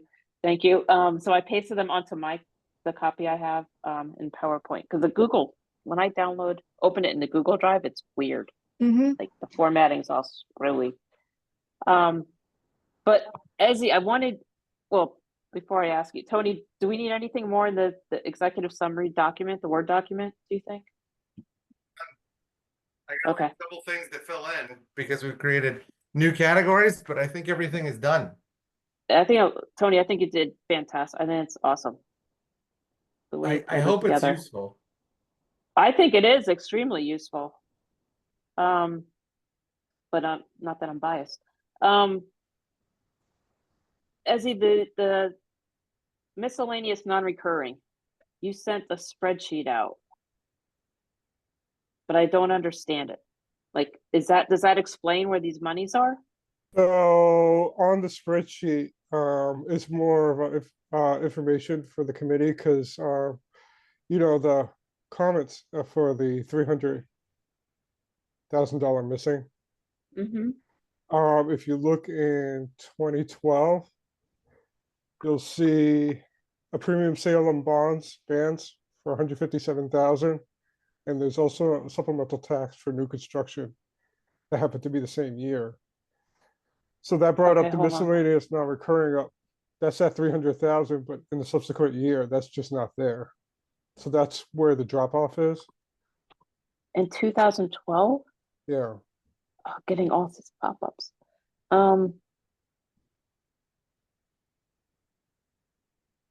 But when I look at, I thought it was, where is it? Hold on. Can I share? Yeah.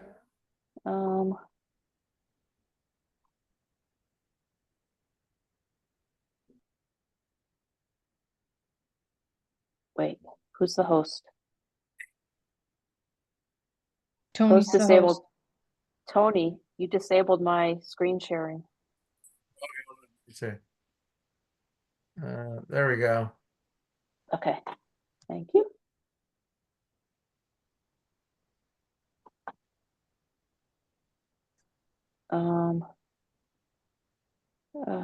What is this system private window picker? I don't even know what that means. Whatever. So this was 2015. We're at about 1 million, and then it drops to 200,000, and it hovers between there and 400,000 for the next 7 years.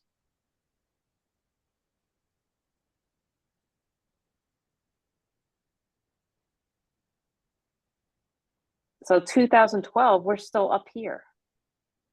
What Oh, year these are did you get the FY Smart Growth numbers. Grant? Does anyone know? Mm-mm.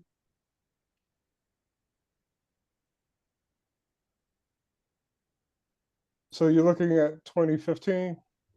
That's where the Rather, drop, you're looking at, okay, Yeah, 26. These are FY okay. 2016. So let me pull some data from 2015 and 2016 to see exactly where that drop is. Because I can pull in the data that was reported to DLS.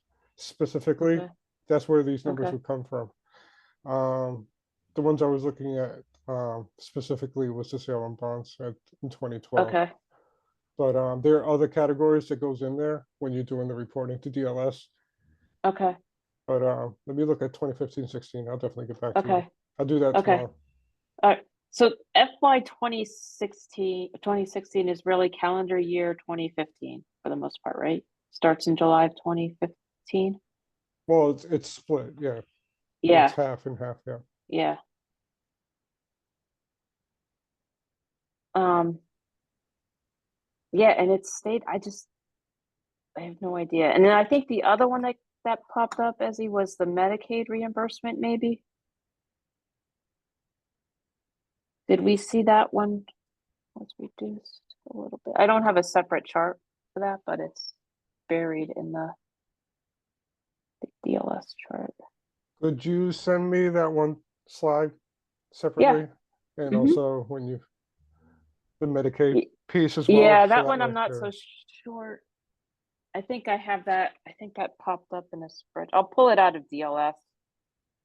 I have too many spreadsheets. It'll be faster if I just do a fresh DLS search. Cause I can pull the detail pretty quickly. Okay. Yeah, I feel like there's so much information in DLS and so many different ways to get to it and to visualize it. It's very, I really went down the rabbit hole yesterday. So Renee, you said you saw an increase in the Medicaid? No, I thought it reimbursement? went down. I thought, and I don't know, I don't remember the year. I thought it went away. Let me see if I still have that tab open.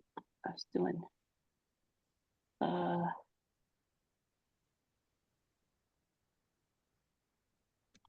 have to go to the 351. And it gets broken down to different levels, I've noticed in DLS.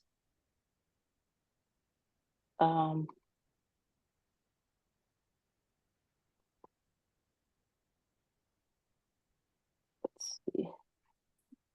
I'll do check all and receipt types. Oh yeah, so here I can pull it up right now. Medicaid reimbursement. Let's see if my memory is correct. Let me.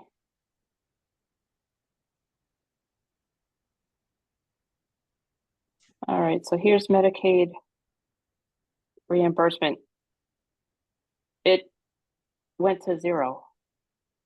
It's not even listed before 2014. I don't know. Did it not exist? That, That's not accurate. yeah, that doesn't make sense. Yeah, I don't think that's accurate at all. We've been bringing in So, I mean, how am I money supposed to every get year. Am I not? In the last several years, we've been bringing in somewhere in the ballpark of about 100,000 each year. So, Where's is it this getting 'cause booked? this is also where I'm pulling this from.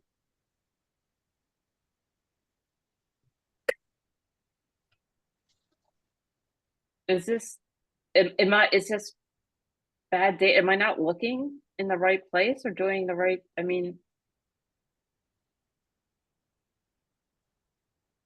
this local receipts, this is all under local receipt. No, this is the right place, but now I'm not trusting the data after the Medicaid. We need that financial, I mean, see? This is, you know, someone who doesn't do this for a living, just trying to look at data and finding out that the data I find is not right.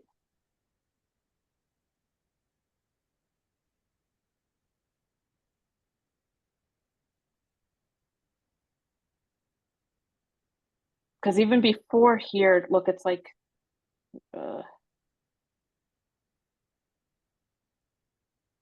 here's 1 million, then it drops in half, then it peaks up and it stays up around 1 million, then it plummets.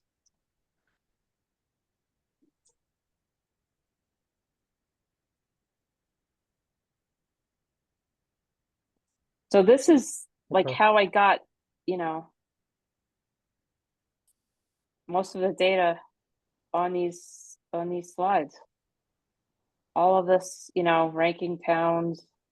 This was the other one that popped up. The health insurance, our increase.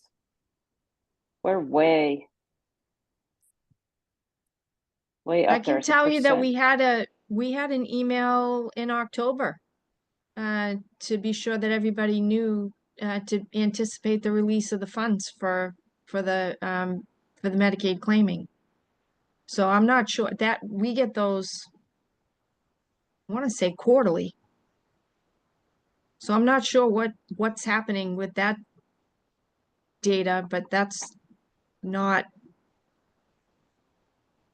consistent with what I would have expected. Yeah.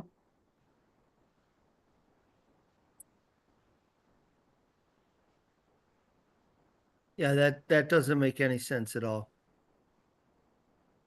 Is there another place to look for this? I mean, especially in the last handful of years, because we added the kinds of staff that would be providing services that would be eligible. So those that does not make sense to me. Maybe it's not, maybe, because where's the other graph? This is all under the local receipt. All these, I mean, these are only, there's even more categories in this, and a lot of them, like cannabis is in there, and there's a lot of others that Lunenburg has 0. But I don't know, Ezzy, if there's another place I should look or a way to pull this out, I don't know. Let me spend some time tomorrow. I'll dig in deep and see what I can find. Because this is this is not Well, okay if the revenue's dropping off and it's not accurate. I don't. just so you guys know too, well, I got emails from Dr. Burnham and Ezzy yesterday. Because I sent Ezzy a question I didn't expect to answer yesterday, but he gave me one. Let's see, the no, it's revenue. I think it's expenditure. Yeah. This one. And then Ezzy sent me what exactly is included in intergovernmental assessments. Because we're way up there. And all of these fall into that category. But now I pulled this information up, the same way. So now I'm questioning everything.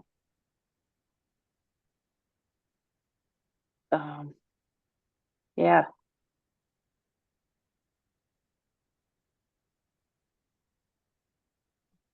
I don't know. I think this just means we need somebody to take a look at our books. Well, see, where do we have that audit? That's at What number number? 2.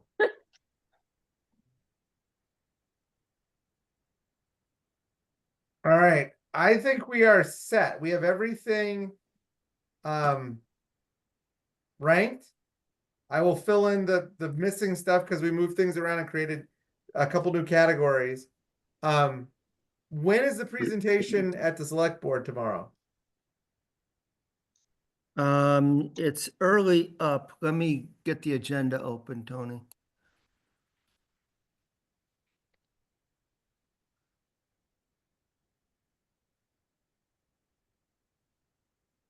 And do I have to? I don't have to recuse myself for anything, right? This is No. just okay.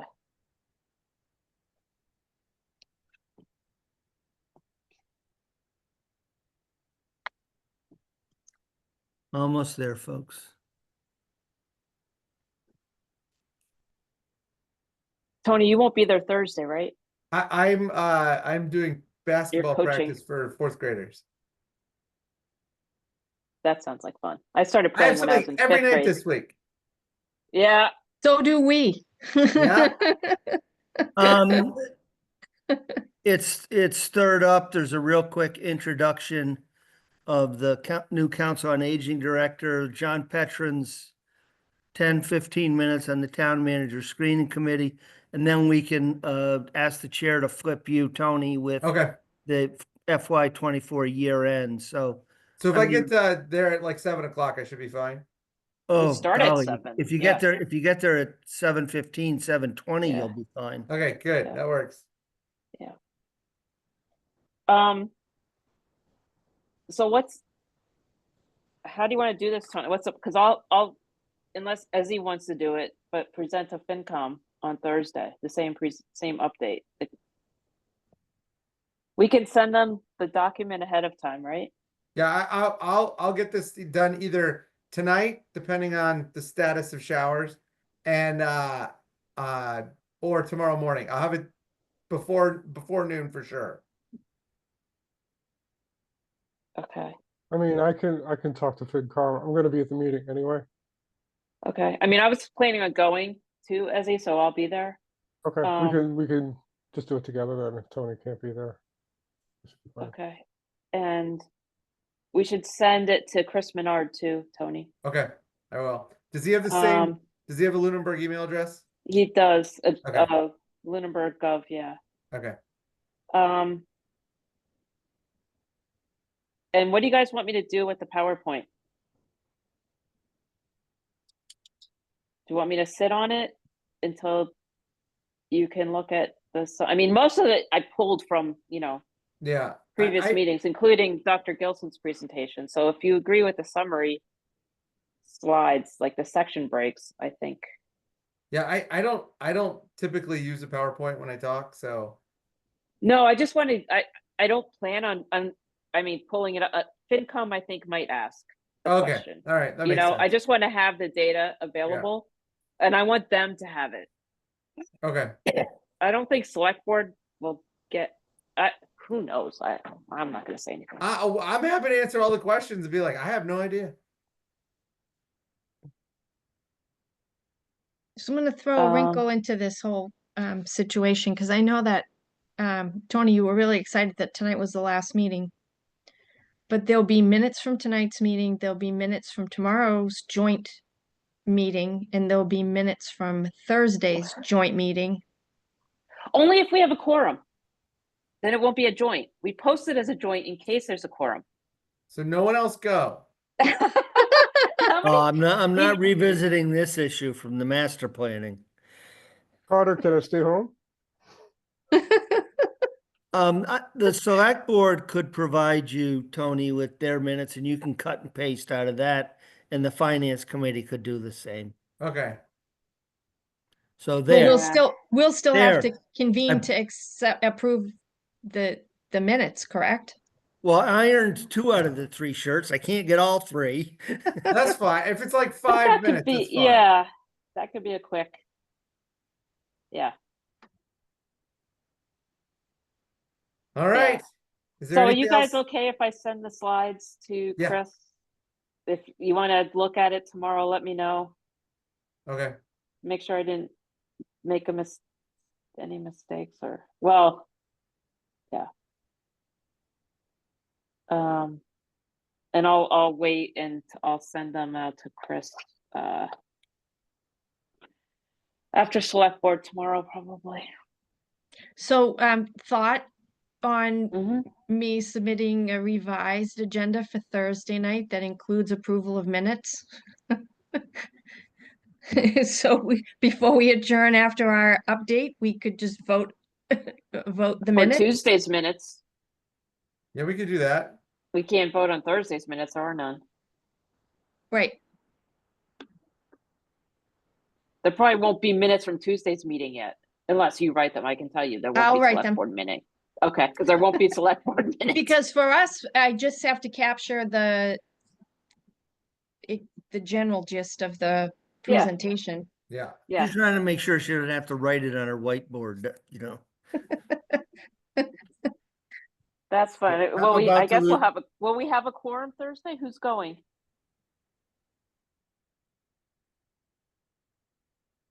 Okay. Dr. Gilson, are you planning on dialing in? Okay.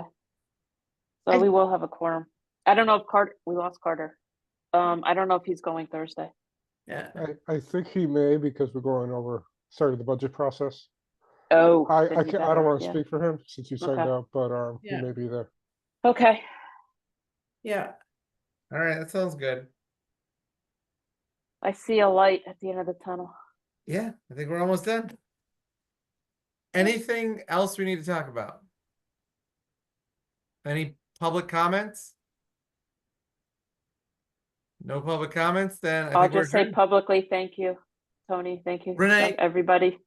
Thank you for doing this. Sure. Oh, thank you Thank again you. as select board.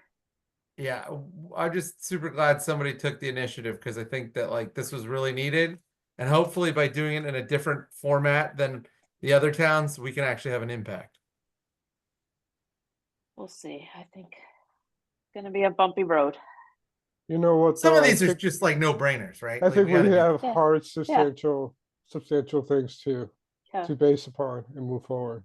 I think this has been great work, to be honest, considering we've only met really handful of It's times. been so 5 months, like exactly Yeah, 5 months. such a about. short period of time. It's been a lot of work. So yeah. It has been a lot of work. You guys have done a ton, and as you, you have a lot of work ahead. I know. Still, this is only the start.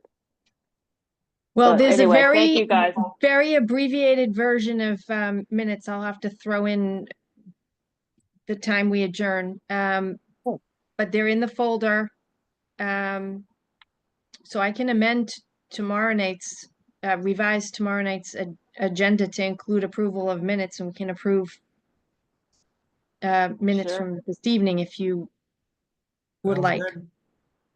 Doesn't Okay. matter. I mean, we're gonna have to have one additional meeting for Thursdays anyway, so whatever's easiest, whatever you guys prefer, doesn't matter to me.